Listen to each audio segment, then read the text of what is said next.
Mu mwaka gwa 1907 Sir Winston Churchill okuva e Bungereza bwe yajja mu Uganda n'alaba obulungi bw'eggwanga lino naddala ku ludda olw'obutonde bwe yaddayo ewaabwe mu mwaka ogwa 1908 yafundikira afulumiza ekitabo ng'era essira yaliteeka ku ebyo bye yalaba mu Uganda okwali emigga, enyanja, ebibira, ebisolo, ebinnyonyi, abantu ssaako n'ebirala ekyamuleetera eggwanga lino okulituuma ekkulu erya Afrika. Era ku nsonga eno minisitule n'ekitongole ky'ebyobulambuzi wano mu ggwanga byasalawo okuteekawo enteekateeka ezitumbula ebyobulambuzi era ng'olwaleero olukuŋŋaana olw'omulundi ogw'omusanvu ogwa Afrika lugguddwawo wano mu ggwanga okusinziira e Munyonyo. Remains one of the fastest growing sectors in the country and it has previously contributed, as you know, to over 1.6 billion US dollars and accounted for 7.7% of the national GDP. Olukuŋŋaana luno lwetabiddwamu ababaka ab'amawanga ag'enjawulo abalina obukugu mu byobulambuzi akulira ebyobulambuzi ku ssemazingo wa Afrika Cuthbert Ncube okuva mu South Africa naye yeetabye mu lukuŋŋaana luno era nga wano minisita w'ebyobulambuzi mu Uganda retired col.Tom bw'abotolodde ekyama nga Pulezidenti Museveni bwe yalagidde minisitule y'ebyentambula okukkiriza abalina ennyonyi okuva ebweru w'eggwanga nga balambuzi okuzikozesanga nga bagenda okulambula. Be tarmacked, the runway, isn't it? Must now be tarmacked so that tourists who have their own jets, planes, can directly fly and they should be given a code number, that airport, isn't it? Code number. So that a tourist from Dubai, a tourist from Frankfurt can now fly and he doesn't have to stop at Entebe. He can now directly fly to Kisoro or Pakuba or Kasese or Kidepo. Ono agambye nti minisitule yakutandika okulongoosa ebisaawe okuli ekyekasese, Kisoro n'ebirala okusobozesa abalambuzi bano okubuusa ennyonyi zaabwe okuva e Dubai, America n'ewalala. When he's in Kisoro, he can go to Mgahinga, he can go to Bwindi, then he can fly away, isn't it?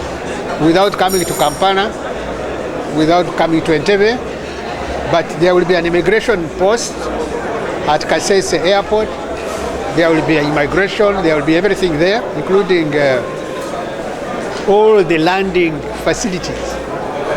Ssentebe w'akakiiko ak'ebyobulambuzi Honorable Daudi Migereko agambye nti kino kyakuwa abantu abawangaalira okumpi n'ebifo bino okufunamu ensimbi n'okwanguyizaako abalambuzi. Kuba kati tubadde n'ekizibu ng'omuntu ayinza okumala ku kkubo ssaawa 12 avudde Entebe agenda Kisoro n'amala olunaku lwonna ng'atambula. Agenze Kidepo n'amala olunaku lwonna ng'atambula. Kati ebyo byonna President yabitunuddemu n'agamba nti ayagala ennyonyi zibe nga zigwa mu bitundu ebyo directly ng'omuntu alina kubonaabona okutambulira ku luguudo. Akulira ebyobulambuzi ku ssemazingo wa Afrika Cuthbert Ncube okuva mu ggwanga erya South Africa agamba nti Afrika yonna erina okwegatta awamu okukulaakulanya ebyobulambuzi okumalawo obwavu. The objective of this great initiative, I believe it is to promote inclusive tourism and secure an equal opportunity and thereby increasing opportunities that prevail in our motherland, Africa. Ate yakulira ekitongole ky'ensi yonna ekya UNDP wano mu Uganda, AC Atafua agambye nti Uganda ne Afrika tebannamanya kkula lye bayina mu byobulambuzi nga bwe lisobola okubafuula abagagga ennyo. To take advantage of the Africa Free Trade Continental Region at this time where we have 1.4 billion people in the region, many of them growing middle class who can afford to travel in the region, they have no idea what is in Uganda. They have no idea what is in South Africa. They have no idea what's in Rwanda. At best, we all want to go outside of the continent. That needs to reverse.